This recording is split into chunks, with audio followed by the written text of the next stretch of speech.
నటసింహం నందమూరి బాలకృష్ణ అఖండ 2 కోసం అభిమానులు ఎదురు చూస్తున్నారు. సెప్టెంబర్ 25 ఎప్పుడు వస్తుందా అని ఇప్పటి నుంచే కౌంట్డౌన్ స్టార్ట్ చేశారు. అయితే ఆ తర్వాత కూడా ఎదురు చూపులు తప్పవు. ఎందుకంటే అఖండ 2 క్లైమాక్స్ లో ఇచ్చే ట్విస్ట్ అలా ఉండబోతోందని టాక్.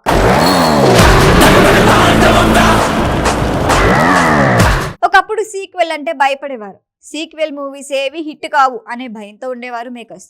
అందుకు నిదర్శనంగా ఎన్నో సినిమాలు ఫస్ట్ పార్ట్ బ్లాక్ బస్టరే, సెకండ్ పార్ట్ డిజాస్టర్లుగా మిగిలాయి. కానీ బాహుబలితో ఆ నెగిటివ్ సెంటిమెంట్ బ్రేక్ చేశాడు దర్శకధీరుడు రాజమౌళి. పుష్ప మూవీతో సీక్వెల్స్ ట్రెండ్ మరింత ఊపందుకుంది. ప్రస్తుతం సెట్స్ మీద ఉన్న చాలా సినిమాలు సీక్వెల్సే. దేవర 2, సలార్ 2, కల్కి 2, అఖండ 2, KGF 3, కాంతార 2, ఖైదీ 2 సహా సౌత్ లో చాలా సినిమాల సీక్వెల్స్ ఇప్పుడు సెట్స్ పై ఉన్నాయి. అయితే త్వరలో ప్రేక్షకుల ముందుకి రాబోతున్న సీక్వెల్ అఖండ 2. నందమూరి బాలకృష్ణ, బోయపాటి శ్రీను కాంబినేషన్ లో వచ్చిన అఖండ సినిమా ఏ రేంజ్ లో హిట్ అయిందో ప్రత్యేకంగా చెప్పాల్సిన అవసరం లేదు. కరోనా తర్వాత థియేటర్లు డల్ గా ఉన్న రోజుల్లో వచ్చి దుమ్ము లేపింది. ముక్కు మూసుకునైనా థియేటర్ కి వెళ్లి చూడాల్సిందే అని ప్రేక్షకులకు కట్టేశారు. కలెక్షన్లు కుమ్మేసింది ఆ సినిమా. దీనికి సీక్వెల్ గా వస్తోంది అఖండ 2. ఈ సినిమా అనౌన్స్ చేసినప్పటి నుంచి భారీ అంచనాలే ఉన్నాయి. పైగా బాలయ్య, బోయపాటి కలిస్తే బాక్స్ ఆఫీస్ దగ్గర కలెక్షన్ల వరదే అనే సెంటిమెంట్ ఉండనే ఉంది. సింహ, లెజెండ్, అఖండ ఈ 3 హిట్సే అందుకు నిదర్శనం. ఈ అంచనాలు పెంచుతూ మరొక ఇంట్రెస్టింగ్ అప్డేట్ వచ్చింది. ఈ మధ్య రిలీజ్ చేసిన అఖండ 2 టీజర్ లో బాలయ్య విశ్వరూపం వణికించేలా ఉంది.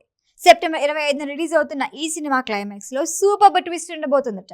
లోకేష్ కనకరాజు తన సినిమాల్లో తర్వాతి పార్ట్ కోసం లీడ్ ఇచ్చినట్లే అఖండ 2 క్లైమాక్స్ లో నేరుగా అఖండ 3 కోసం లీడ్ ఇవ్వబోతున్నారట. దీనికి సంబంధించి ఇప్పటికే ఓ చిన్న ఎపిసోడ్ రూపొందించాడని సమాచారం. ఇటు బోయపాటితో పాటు బాలయ్య కూడా అఖండ ఫ్రాంచైజీని ముందుకు తీసుకువెళ్లేందుకే ఆసక్తిగా ఉన్నారని, అందులో భాగంగానే అఖండ 3 కోసం రంగం సిద్ధం చేస్తున్నారు. అయితే కంటిన్యూ కథలా కాదా, కాంతార ప్రీక్వెల్ ని ఫాలో అవుతారా అని టాక్. ఇప్పటికే స్టోరీ సిద్ధం చేశారని తెలుస్తోంది. అఖండ 2 సినిమాలో చాలా చోట్ల ఈ విషయంపై లీడ్ ఇవ్వబోతున్నారు. ఈ సినిమాలో బాలయ్య అఘోరగా నటిస్తున్నాడని తెలుసు. మరి ఈ ప్రీక్వెల్ అంటే అఖండ 2కి ముందు జరిగిన కథ చెప్పాలి. అంటే చిన్నారి బాలయ్య అఘోరగా ఎలా మారాడు అన్నది చూపిస్తారా? ప్రీక్వెల్ ఎలా ఉండబోతోంది? ఇది నిజంగా బాలయ్య ఫ్యాన్స్ కి కిక్ ఇచ్చే ట్విస్టే. ఈ వీడియో కనుక మీకు నచ్చినట్టయితే లైక్ చేయండి, షేర్ చేయండి, సబ్స్క్రైబ్ చేయండి. అలాగే పక్కనే ఉన్న బెల్ ఐకాన్ని క్లిక్ చేయండి.